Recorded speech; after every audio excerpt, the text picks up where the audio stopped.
अच्छा जी, अब हम ये स्टार्ट कर रहे हैं विद द एडवर्टाइजिंग पॉलिसी और जो पहला पॉइंट हम कवर करेंगे वो है कम्युनिटी स्टैंडर्ड्स।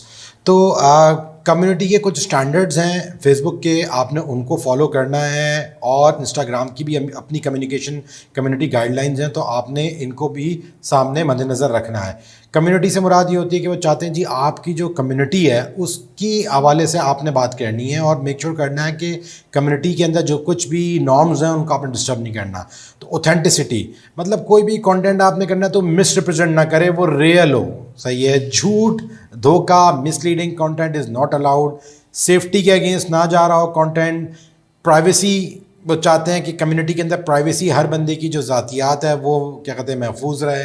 डिग्निटी, कोई आपका ऐसा कंटेंट ना हो जो किसी की डिग्निटी के बारे में बात कर रहा हो, किसी को कोई हेटफुल स्पीच हो, कोई किसी के खिलाफ बात कर रहा हो, तो ऐसी कोई चीज़ ना हो जो डिग्निटी के अगेंस्ट हो। तो ये वायलेंस एंड क्रिमिनल बिहेवियर ये सारा लिखा हुआ। तो आपका कोई भी कंटेंट जो है वो फेसबुक की जो कम्युनिटी स्टैंडर्ड्स हैं उनके अगेंस्ट ना हो। ये सारे लिंक्स फेसबुक के कम्युनिटी स्टैंडर्ड्स के, फेसबुक की एडवर्टाइजिंग पॉलिसी के लिंक्स, ये सब आपके साथ शेयर कर दिए जाएंगे। आप इनको डिटेल में देख सकते हैं। हम यहाँ देख सकते हैं violence and criminal background, criminal behaviour देख के ही ऊपर से ही अंदाज़ा हो जाता है। हम इतनी डिटेल में नहीं जाएंगे इसके, वरना बहुत टाइम लगेगा। सेफ्टी की चीज़ें, ऑब्जेक्शनेबल कंटेंट है, तो ये कौन सा कंटेंट जो है वो फेसबुक समझता है कि जो ठीक नहीं है, हेट स्पीच है, वायलेंट एंड ग्राफिक कंटेंट है।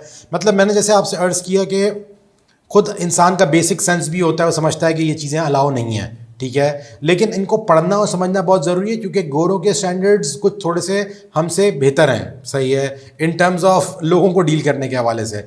Violent and graphic content allowed नहीं है। Adult nudity and sexual activity allow नहीं है इसके ऊपर। सेक्सुअली सॉलिसिटेशन वाला कंटेंट अलाउ नहीं है। तो ये आप जब इसके अंदर जाएंगे तो आपको इसकी मज़ीद तफसील भी पता लग जाएगी। लेकिन आप चूँकि देख सकते हैं कि बेसिक अल्फाजों को पढ़ के भी आप अंदाज़ा लगा सकते हैं कि क्या इनकी कम्युनिटी के स्टैंडर्ड्स हैं। इंटीग्रिटी और ऑथेंटिसिटी के अंदर आ जाए तो जैसे मैंने आपको बताया कि कोई भी झूठ पे मबनी बात ना हो, लेकिन उसमें भी देखेंगे कितनी तफसील से इस चीज़ को एक्सप्लेन किया हुआ है। अकाउंट की इंटीग्रिटी मतलब आपका अकाउंट है, आपका अकाउंट नहीं है लेकिन आप किसी और के अकाउंट से इस्तेमाल कर रहे हैं। जैसे कि हमने देखा हो, देखते हैं हम अक्सर के लोग ख़वातीन के नाम से अकाउंट इस्तेमाल कर रहे होते हैं या मुख्तलिफ लोगों के नाम से। तो आपने अकाउंट की इंटीग्रिटी रखनी है कि आप तो उसमें जो बात आप डाल रहे हैं, जो इन्फॉर्मेशन है वो झूठ नहीं होनी चाहिए, जो नंबर हैं वो एक्चुअल होने चाहिए। अगर आपकी कोई बिज़नेस की इन्फॉर्मेशन है तो वो एक्चुअल हो, स्पैमी ना हो। साइबर सिक्योरिटी को आपने मद्देनज़र रखना है। इनऑथेंटिक बिहेवियर ना हो, फॉल्स न्यूज़ ना हो, मैनिपुलेटेड मीडिया को आप मैनिपुलेट ना कर रहे हो, कोई ऐसी बात, कोई ऐसे धोखे वाली बात कि आप मीडिया को मैनिपुलेट करना चाह रहे हो और आप जो है फॉल्स इन्फॉर्मेशन फैला रहे हो, सही है। तो इस तरह की चीज़ें। फिर आगे देख लें जी, रिस्पेक्टिंग इंटेलेक्चुअल प्रॉपर्टी। कोई भी ऐसी चीज़ नहीं हो कि आप जो है पता लगा किसी ब्रांड से की कोई प्रोडक्ट है, सना सफ़ीना का कोई कुर्ता है या जुनैद जमशेद का कोई ब्रांड का सिलसिला है और आप जो है वो उसको अपने नाम से बेचना शुरू कर दें। तो देखिए जी, इस तरह की चीज़ फेसबुक अलाउ नहीं करता और ये मैं समझता हूँ कि इथिकल और मॉरल वैल्यूज़ के भी अगेंस्ट हैं। मुसलमान होने के नाते भी ये अगेंस्ट हैं। तो गोरे वो तमाम चीज़ों को मेक श्योर कर रहे हैं कि जब आप उनके प्लेटफॉर्म को यूटिलाइज़ कर रहे हैं, जब एडवर्टिजमेंट कर रहे हैं, तो ये मेक श्योर करें कि जी इन चीज़ों का ख्याल करना है। इंटेलेक्चुअल प्रॉपर्टी के बारे में, किसी की अगर इंटेलेक्चुअल प्रॉपर्टी है, कोई उसके राइट्स हैं, तो ऐसा ना हो कि आप उसको यूटिलाइज़ कर रहे हो। इंटेलेक्चुअल प्रॉपर्टी के अंदर बहुत सारी चीज़ें आ जाती हैं। ग्राफिक्स का यूटिलाइजेशन है, वीडियो की यूटिलाइजेशन है। तो ऐसा ना हो कि आप किसी की चोरी की वीडियोस या ग्राफिक्स या इंटरनेट से आपने उठा ली और आपने वो तस्वीरें आप यूज़ कर रहे हैं। तो ये सारी चीज़ें अलाउ नहीं है।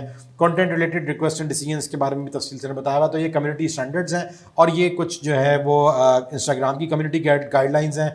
मोस्टली वही चीज़ें हैं, 19-20 करके रिपीट हो रही हैं, लेकिन आप इसको ज़रूर गो थ्रू करेगा। हम एडवर्टाइजिंग पॉलिसीज़ के अंदर डिटेल में जाएंगे। कम्युनिटी स्टैंडर्ड्स, इनकी बेसिक कम्युनिटी के स्टैंडर्ड्स हैं कि फेसबुक और इंस्टाग्राम की जो कम्युनिटी को प्रोटेक्ट कर रही हैं चीज़ें, उनको उसमें इन्होंने लिखा हुआ है कि आपने कोई भी ऐसा काम नहीं करना जो आप एडवर्टाइज़ करते हुए कम्युनिटी स्टैंडर्ड के अगेंस्ट जाएँ। तो ये आपको हम लिंक इसमें प्रोवाइड कर देंगे, आप तफसील से चले जाएगा। सेकंड नंबर पे आ जाते हैं जी, इलीगल प्रोडक्ट्स और सर्विसेज।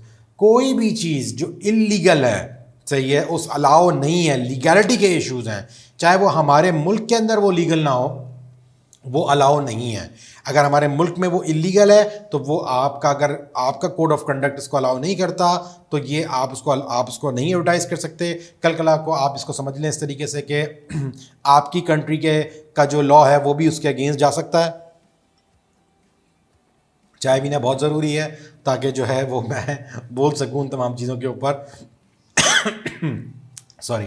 तो आप किसी पे अनड्यू प्रेशर डाल रहे हैं, कोई पॉलिटिकल स्टांस ले रहे हैं, या आपका जो भी पाकिस्तान का लॉ भी अगर उसके खिलाफ कोई बात करता है और आपने उसको नहीं कर सकते तो वो यहाँ पर अलाउ नहीं है। तो इलीगल कोई प्रोडक्ट नहीं होना चाहिए, प्रोडक्ट आपकी क्या होनी चाहिए, लीगल होनी चाहिए। डिस्क्रिमिनेटरी प्रैक्टिसेस के बारे में बात कर रहे हैं कि एड्स आपके ऐसा ना हो जो किसी जो है पर्सनल एट्रीब्यूट्स को टारगेट कर रहे हैं। आप देखें पर्सनल एट्रीब्यूट्स क्या है, रेस, आप बोले जी ये महाजिर है, जी ये पंजाबी है, जी ये पठान है, इस तरह की बात आपने किसी भी आपके अल्फाज से जो है वो नहीं जिक्र हो रही हो। कोई रंग और नस्ल, जैसे मैंने आपसे पहले बात बताया कि आप उसके टारगेटेड आप उसको इस तरह बोल रहे हैं। बहुत सारी भी एक्सप्लेनेशन और एग्जांपल्स भी आएंगी, लेकिन आपने कोई भी ऐसा कंटेंट नहीं निकालना कि जो किसी की पर्सनल ट्रेट को टारगेट कर रहा हो और ये डिफाइन कर रहा हो कि जी आप ऐसे हैं, सही है। तो रिलीजन को टारगेट करते हुए कि जी ये जो है मुसलमानों के लिए ख़ास तौर पे है, या अगर आप क्रिश्चियन है तो जी ये आप कर लें, तो ये ऐसा नहीं आप कर सकते। एज और सेक्स और सेक्सुअल ओरिएंटेशन को कि ठीक है जी आपने बोला जी ये सिर्फ और सिर्फ मर्दों के लिए है, ख़ास मर्दों के लिए जो है वो ये एक मामला है, और इसको जो है मर्दों के अलावा बिल्कुल कोई भी इस्तेमाल नहीं कर सकता। कुछ प्रोडक्ट्स होती हैं डेफिनेटली, तो वहाँ पर तो चलें वो एक बात खुद समझ में आती है, लेकिन अगर आप किसी चीज़ को बाइंड कर दें कि भाई ये जो है ये course he for example Facebook marketing सीखना ही मर्दों के लिए है, तो इस तरह की चीज़ को वो जेंडर इनइक्वालिटी की तरफ लेके जाते हैं, तो आपने इस तरह का कोई मामला नहीं करना। फैमिली स्टेटस, किसी की डिसेबिलिटी के बारे में आप बात करें तो आपका कोई भी ऐड जो है वो किसी के पर्सनल एट्रीब्यूट को टारगेट ना कर रहा हो, या जेनेटिक कंडीशन को भी टारगेट ना कर रहा हो, ठीक है जी। फोर्थ पे आ जाए डिस्क्रिमिनेटरी प्रैक्टिसेस, मतलब कोई भी चीज़ जो डिस्क्रिमिनेशन को इनकरेज करे, ऐसी चीज़ को वो अलाउ नहीं करते। गोरों का सोचने का समझने का जो तरीकाकार है वो ये है कि तमाम इंसानियत एक जैसी है, उसके अंदर अगर कोई मेल है वो भी उसको भी उसी तरह ट्रीट किया जाएगा, कोई फीमेल है उसको भी उसी तरीके से ट्रीट किया जाएगा। अगर मेल और फीमेल्स के अलावा जो हमारे पास एक तीसरा एक जेंडर होता है जिसको हम हमारे यहाँ जो है वो कहते हैं, तो उनको भी उसी तरीके से ट्रीट किया जाएगा। तो ये सारे मामलात हैं।